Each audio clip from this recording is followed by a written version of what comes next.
Hi friends.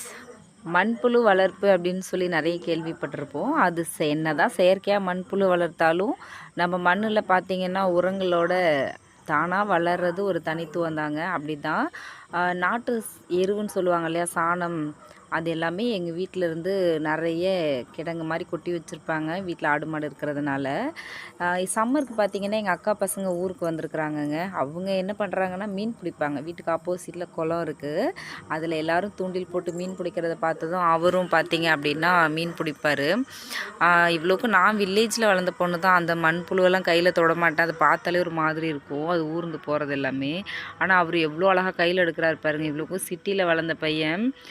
இதெல்லாம் அவருக்கு எக்ஸ்பீரியன்ஸே கிடையாது. நிறைய பேர் புழு பிடிக்கிறத பார்த்துட்டு அவரும் பிடிக்க ஆரம்பிச்சிட்டாரு. அதை பார்த்தது எனக்கு வாமிட் வர மாதிரி இருக்குது.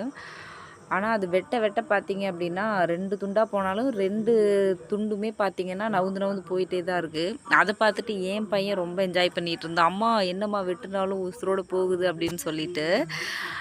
இந்த வீடியோ பிடிச்சிருக்கு அப்படின்னா கமெண்ட் பண்ணுங்கள், லைக் பண்ணுங்கள், மறக்காமல் சப்ஸ்கிரைப் பண்ணுங்கள்.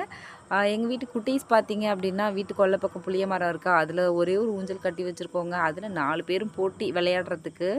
அதுலேயும் ரொம்ப ஃபாஸ்ட்டாக ஆட்டணுமா. இந்த மாதிரி நீங்களும் சம்மருக்கு உங்களோட ரிலேட்டிவ் வீட்டுக்கு போய் என்ஜாய் பண்ணீங்க அப்படின்னா கண்டிப்பாக சொல்லுங்கள் இந்த கமெண்ட்டில்.